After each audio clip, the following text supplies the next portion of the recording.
Hi, I'm Verity Rabbit, freshly baked and ready to give you the truth as I see it.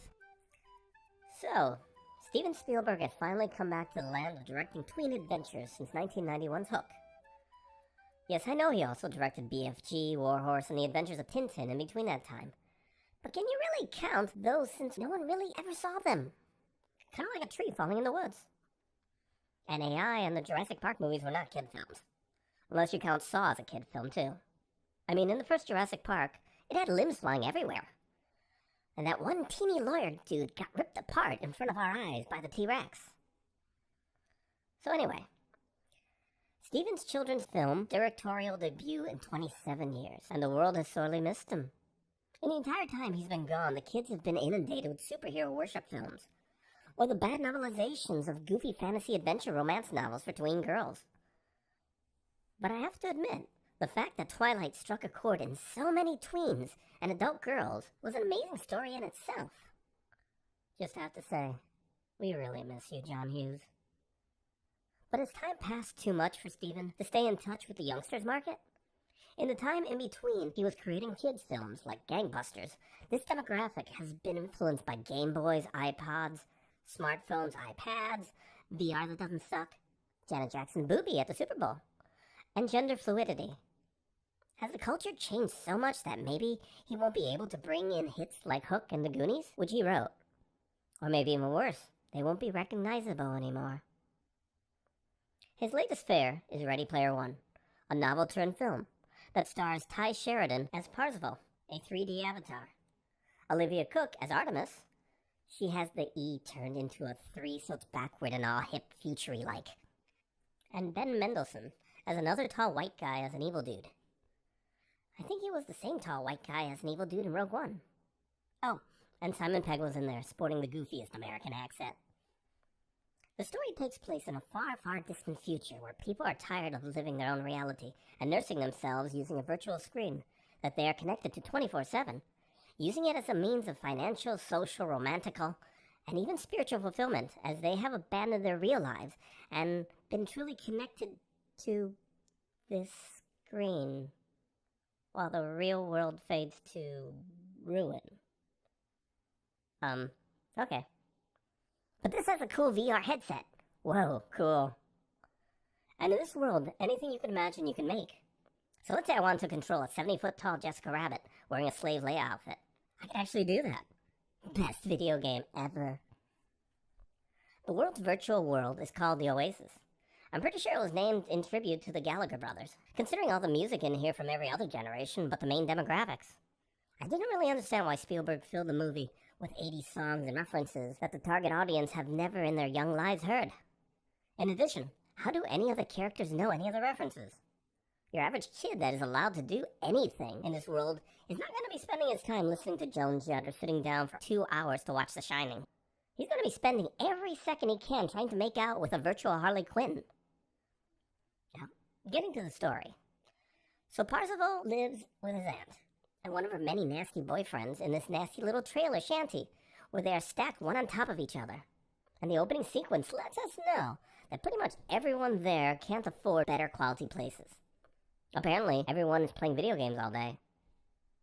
Okay. They are also going to school and may work virtually. That I didn't see. But it seems no one else has any other kind of life. Additionally, I never really did see in the visual narrative that this was really a bad thing. Now, the idea for the cinematography was really well done, especially where you saw in the distance the awesome cities in contrast to the trailers where Parzival lived. But a complaint I had was that the set pieces were just too clean. It totally threw me out of the film. When you think of trailers in film, you generally think of people going through hard times, or perhaps trailer trash and the like.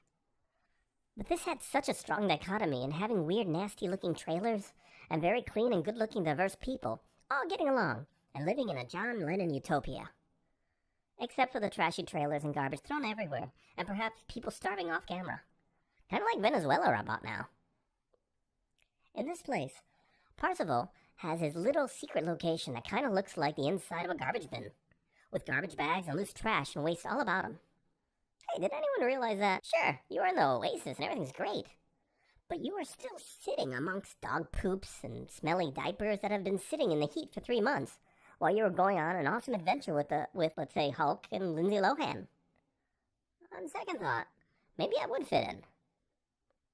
In the Oasis, there was a scavenger hunt that was set up by the founder, James Halliday, where he hid 3 golden keys, that are unearthed by means of solving some sort of video game puzzle based on his life. And whoever gets those tickets, or keys, becomes the owner of the entire Oasis, a la Willy Wonka's golden ticket in Surviving the Chocolate Factory. One important thing to note, though, was that in Charlie and the Chocolate Factory, if a dumb kid gets to win the Chocolate Factory in the end, it wouldn't necessarily mean the total destruction of the entire economy of the whole world, and lead not only to massive civil unrest and war in pretty much every locality, but a possible global thermonuclear apocalypse. This is just because, while the Chocolate Factory makes just a slew of yummies, and the Oasis, as was explained, that it's the basis of the majority of trade and revenue in the industrialized world, and third world somehow. And not just a fun video game to play with your buddies. So someone had the sense to think maybe a large experienced company can do a bit better than an 11-year-old ninja boy in establishing financial stability between nations. And of course, they're considered the bad guy in this movie. So IOI, which is run by our evil villain, Sorrento, and his agents are also chasing after these left-behind keys, guiding his massive staff to find the clues that will lead them to the keys. It's a big race against time as Parzival joins with his childhood best friend and buddy, a 33-year-old black lady, and his famous girlfriend, an anti-IOI revolutionary, as they try to find hints about Halliday's personal life and how this connects to the clues and where and how to get these keys. It should be noted that Halliday had decided to record every moment of his life on a 3D scale that one could peruse through at a virtual library. Okay, just think about that for a second. Every second of his life was recorded in 3D. Every second of a video game nerd with full internet access and no girlfriend ever. And it was necessary to go through this massive archive to find the clues needed to solve the puzzle. No wonder no one had figured out the clues. Who would want to? Ew. As they start figuring out the connection and obtaining the keys, IOI staff take notice and start coming after him and the Oasis, and in the real world as well, meaning that there are high life-threatening risks involved in this. But you would never really notice it, because there are some really nasty tragedies that occur in this film, and Parzival doesn't much bat an eye to them. Not literally 3 minutes after almost being killed and having a massive tragedy befall him, he has a nice down-to-earth conversation with his girlfriend-to-be about a blemish she has on her face. And tragedy is barely ever mentioned in the film again. Jeez, these video game kids really have no sympathies. Tipper Gore might have been right about all this. As the movie continues, we are thrown in another attempted Spielberg Kids Save the World film, where we see a ton of different characters, from Master Chief of the Halo series to Hello Kitty in the Oasis, as avatars. Would have been fun to have a Ugandan Knuckles out there somewhere. And that odd mixture, as entertaining as it is, was the biggest issue I had with the film. While it was an interesting film about the big corporation trying to take over the world and ruthlessly stopping at nothing to do it, you had this uncomfortable juxtaposition of a group of bumbling kids trying to Scooby-Doo these clues. The film was enjoyable on its own, but it felt like a serious sci-fi film that had a tween's adventure film badly shoehorned in. For example, spoiler warning, they had Parzival's team going into a spooky movie to find a clue. Someone decided the best movie for this would be Stanley Kubrick's The Shining. So here we have this ragtag team of avatars running through the Overlook Hotel, and at one point, we come to find that one of the members is afraid of spooky movies. And it's a humorous moment. Right before, that character is confronted with a torrential flood of human blood.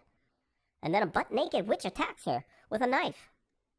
Right before and after, we're expected to laugh at their silly antics, as if they were in the Goonies. Dear Lord, I'm glad she didn't walk into the room with the bear dude sex scene. The acting was well done, especially by Ben Mendelsohn and Sheridan, but most of the acting was seeing it through the avatars, which is like 90% of the film. It was difficult to ascertain if it was the actors acting, like Andy Serkis playing Gollum, or the CG animators. And that's definitely one thing to be said. The film's CG was amazing. There were times when I sat there trying to figure out what was real and what wasn't. And I have to admit, when I saw that Gundam suit pop out into the beautiful CG, I wanted to squeal. It was simply gorgeous, and I honestly didn't want the scene to stop. It was worth watching just for that alone. Oh, I guess I should also make a rating system like everyone else has. I suppose. Well, we can use... what about Ty Sheridan's overly huge lips? I would give this a 7 out of 10, Ty Sheridan's cartoonishly huge lips. While a nice attempt to return to the tween genre for Steven Spielberg, I think maybe he picked the wrong story to do so, or couldn't decide on how edgy to make it.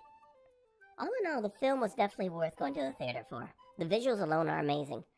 But if we are talking replay value, it wouldn't be worth any more of my tokens. But what do I know? I'm just a cookie.